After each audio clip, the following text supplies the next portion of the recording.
Hello everyone, welcome back to my channel. So आज का ये कोई ब्लॉग वीडियो नहीं है, ये मेरा प्रेगनेंसी पार्ट 2 है जो कि बहुत दिनों से ड्यू था और ड्यू टू सम रीजंस मैं इसे नहीं शूट कर पा रही थी because I need some alone time shoot करने के लिए। बेबी के साथ शूट करना is a task. So I just wanted to share with you my pregnancy part 2।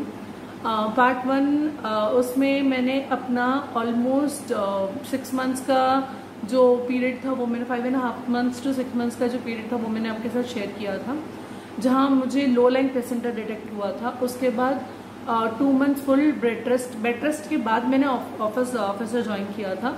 तो वहां तक का वीडियो मेरा पार्ट 1 में है, आप जाके ज़रूर देख सकते हैं वीडियो। अब मैं आपके साथ अपना पार्ट 2 शेयर करना चाहूँगी। Part 2 was like a emotional roller coaster था पूरा। मीन्स एक तरफ चीज़ें अच्छी चल रही थी तो कहीं कुछ चीज़ें ऊपर नीचे हो जा रही थी। द वेरी शॉकिंग न्यूज़ जो हमारे लिए हुई थी सेकेंड ट्राइमेस्टर के बाद से जो शुरू हुई थी, that was the babies IUGR। IUGR का मतलब होता है the baby is small in size. So we being मतलब मैं I am on the taller side, Gaurav की he is having a good height. So उसके बाद से व्हेन यू सी की they expect a baby to be little taller, but हमारे case में हो रहा था कि हर रिपोर्ट्स में ये आ रहा था कि baby is IUGR, smaller in size. So वो हमारे लिए एक तो टर्म न्यू था, वो चीज़ें समझने में हमें समय लगा। फिर the doctor explained us everything. So वो चीज़ें हमारे लिए समझना, उसके साथ कोप अप करना was like a big thing. But slowly then doctor ने मुझे अच्छा डाइट फॉलो करने के लिए कहा कि बेबी का ग्रोथ अच्छा हो। बेबी का ग्रोथ कम था, हाइट वेट सारी चीज़ें कम थी। तो obviously when you are pregnant, you are having a life inside you, तो you get too much concern कि हम जो भी खाते हैं वो बच्चे को अच्छे से मिले। So I was like on a good diet. ऐसा नहीं था कि मैं अच्छा खाना नहीं खाती थी, मैं अच्छा ही खाना खाती, सारी चीज़ें अच्छी होती थी। But still in every reports baby का वेट हल्का सा कुछ बढ़ेगा, हाइट में ऐसा कोई डिफरेंस नहीं, बेबी वॉज IUGR। तो ये सारी चीज़ें हमारे लिए बहुत स्ट्रेसफुल हो जाती थी समहाउ। मतलब डॉक्टर ने मुझे कंप्लीट प्रोटीन डाइट दे दिया था कि मुझे थ्रेप्टिन बिस्किट्स खाने होते थे, दिन में 2 बार खाने होते थे, around 3 biscuits at a time खाने होते थे। मतलब 2.5 साल पुरानी बात है, I can't tell you anything surely, confirm नहीं बता सकती मैं, बट 2 बार मुझे थ्रेप्टिन बिस्किट्स खाने होते थे। देन मुझे मिल्क कंज्यूम करना होता था, बॉइल्ड एग खाने होते थे। हाई प्रोटीन डाइट शुरू हो गया था मेरा, जस्ट कि बेबी का एक ग्रोथ एंड डेवलपमेंट अच्छे से हो। देन ये सारी चीज़ों के साथ हम थोड़ा कोप अप कर ही रहे थे ना। मेरा एमनियोटिक फ्लूइड जो कि कम निकला, एंड एमनियोटिक फ्लूइड वो लिक्विड होता है हमारी बेली में जिसमें बच्चा पलता है, बच्चे का ग्रोथ होता है, जो बहुत ज़रूरी होता है, वो कम नहीं होना चाहिए, और वो मेरा कम था। So again that was a stressful thing for us. Then मुझे मेरी डॉक्टर ने एक लिक्विड पाउडर सजेस्ट किया था जो कि वाटर में मिक्स करके मुझे दिन में 2 बार पीना होता था, after lunch and after dinner, without मतलब भूलना नहीं है, रोज़ मुझे वो लेना होता था।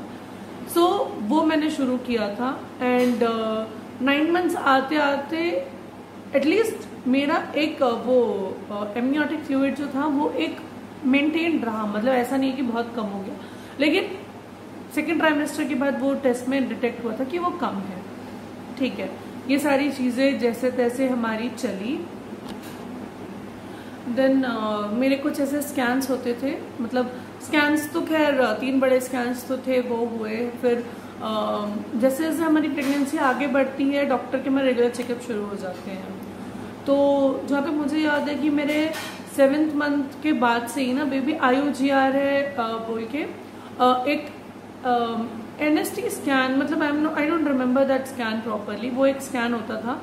स्कैन इन द सेंस आपके बेली पे वो कुछ ऐसे लगा दिया जाता है, और फिर आपके हाथ में एक मशीन होती है जिसमें आप बेबी की हार्ट बीट, जितने बार हार्ट बीट होती है उतनी बार उसको बेल को प्रेस करते हो, तो वो काउंट होता है, वो एक ग्राफ बन के आता है कि आपके बच्चे की ये मतलब 10 मिनट के इसमें अगर 10 मिनट का वो आपका वो मॉनिटर कर रहे हैं, तो उसमें बच्चे की कितनी बार मूवमेंट हुई, नॉट हार्ट बीट, मूवमेंट कितनी बार हुई, वो आप उस बटन को ऐसे प्रेस करोगे तो वो मूवमेंट्स कैप्चर हो जाती है।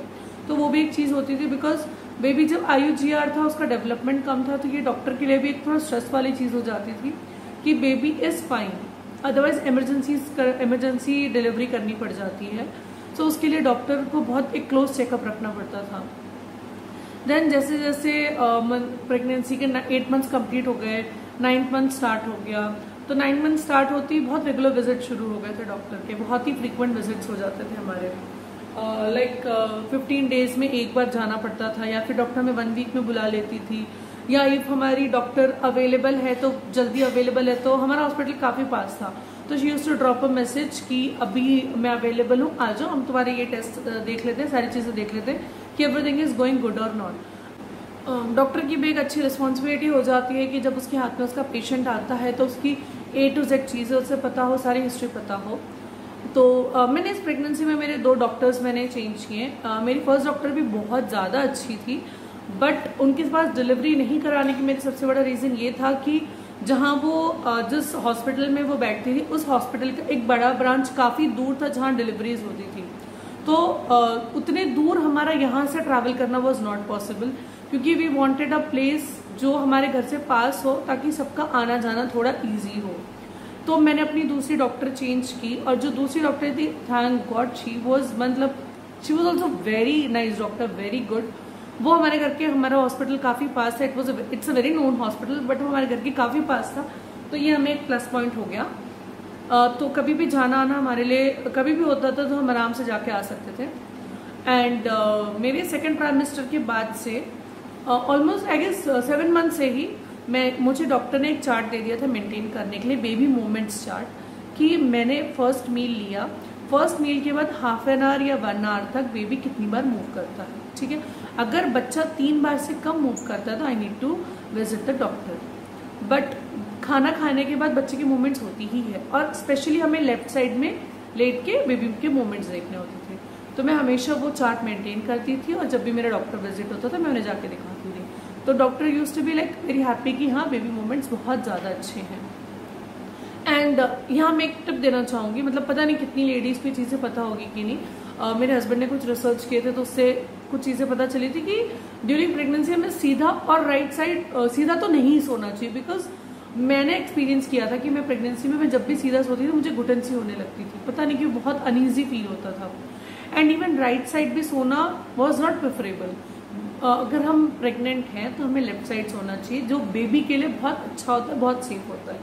तो ये हमेशा मेरे लिए एक स्ट्रगल हो जाता था सोना उस तरीके से, बिकॉज प्रेगनेंसी के पहले हमारी बॉडी को एक बहुत रिलैक्स मोड में रहने की आदत थी, आराम से सोने की आदत होती है अपने हिसाब से, बट ड्यूरिंग प्रेगनेंसी ये चीज़ें बहुत मुश्किल हो जाती थी, बहुत कॉम्प्लिकेटेड हो जाती थी। But always we need to keep in mind कि हमें बच्चे के हिसाब से सोच के सोना होता है। सारी चीज़ें काफ़ी अच्छी, मतलब अच्छी तो नहीं बोलूँगी, चीज़ें अप एंड डाउन चल रही थी। At the end we accepted okay fine, if baby is IUGR no problem. अगर बच्चे का ग्रोथ अंदर प्रॉपरली नहीं हो पा रहा है तो पोस्ट डिलीवरी कैचअप कर लेगा baby, there is no issue in that. So February 8 is the day जब मेरी डिलीवरी हुई है, रियान वॉज बॉर्न। तो ऑन 5th February मेरी डॉक्टर का मेरा विजिट था, तो मेरी डॉक्टर ने शी सेड कि देखो baby is completely developed, fully developed, and baby is आयुजिया, so we don't want to take any risk for that. So better we should plan कि हम 10th February तक डिलीवरी प्लान कर लेते हैं, because ज़्यादा delay करना won't be safe for baby. And me and Gaurav we discussed and we were like okay fine, if अगर ऐसी चीज़ें हैं कि जो बेबी के लिए कॉम्प्लिकेशन हो सकती है and baby is properly developed, so we should not take any risk for our baby, and we said okay fine, we'll go for delivery. So we decided the day 8 because doctor ने कहा था 10 तारीख तक हम करा सकते हैं, तो we decided for 8 and 8 को मेरी डिलीवरी हुई।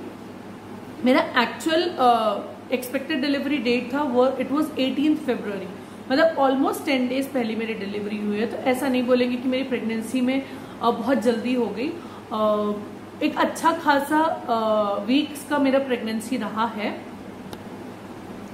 मोर देन 38 वीक्स की मेरी प्रेगनेंसी रही। सो 7th की नाइट को मैं एडमिट हुई एंड 8 को इवनिंग 8 o'clock मेरा इमरजेंसी सी सेक्शन से डिलीवरी हुआ and Riyan was born, little bundle of joy was born. और जैसे ही वो पैदा हुआ डॉक्टर ने सबसे पहली चीज़ जो कहा कि he is not at all IUGR. उसकी जो हाइट थी एवरेज से ज़्यादा थी, he was taller than average height, his weight was good, he was active baby, मतलब बच्चे को कई बार होता है, आई वोंट से कि हर बार होता है, बट कई बार होता है कि बच्चों को NICU में थोड़ी देर के लिए रखा जाता है जस्ट टू चेक कि बच्चा एब्सोल्युटली फाइन है कि नहीं है। बट रियान को लेके नहीं जाना पड़ा, ही वॉज एब्सोल्युटली फाइन। सो यहाँ मैं ये अपना एक पर्सनल एक्सपीरियंस शेयर करना चाहूंगी कि जरूरी नहीं है कि हमारे स्कैन्स में अगर कुछ नेगेटिव पॉइंट्स आ रहे हैं तो वो एक्चुअल में हो। Those are just assumptions. कई बार हो सकता है कि जो हमारे स्कैन्स में रिपोर्ट्स में दिख रहे हैं वैसा ना हो। मेरे जैसे पता नहीं कितने लोग होंगे जिन्हें स्कैन्स में ऐसी चीजें दिखती होगी बट एक्चुअल में ऐसा कुछ नहीं होता होगा। सो प्रेगनेंसी एक्चुअली एक रोलर कोस्टर होती है जहाँ बहुत अप्स एंड डाउन्स होते हैं, एंड हमें हमेशा पॉजिटिवली उन सारी चीज़ों को लेना चाहिए सो दैट हम सारी चीज़ों को प्रॉपरली हैंडल कर सकें एंड हमारी लाइफ में सारी चीज़ें अच्छी हों। एंड वन मोर टिप मैं देना चाहूँगी कि हमने हमारे हॉस्पिटल का पैकेज लिया था।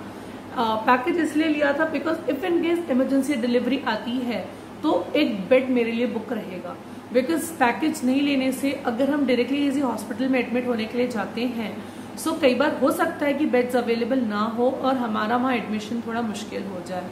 सो उस झंझट में पड़ने की जगह हमने सोचा कि हम एडवांस में पैकेज ले लेते हैं सो दैट हमें एंड में कोई प्रॉब्लम ना हो। बट ये एक प्लान डिलीवरी हो गई। डॉक्टर ने हमें डेट चूज करने के लिए कहा, हमने उसमें से डेट लिया और रियान का जन्म बहुत ही अच्छे से, काफ़ी सारी चीज़ों अच्छे से हो गई।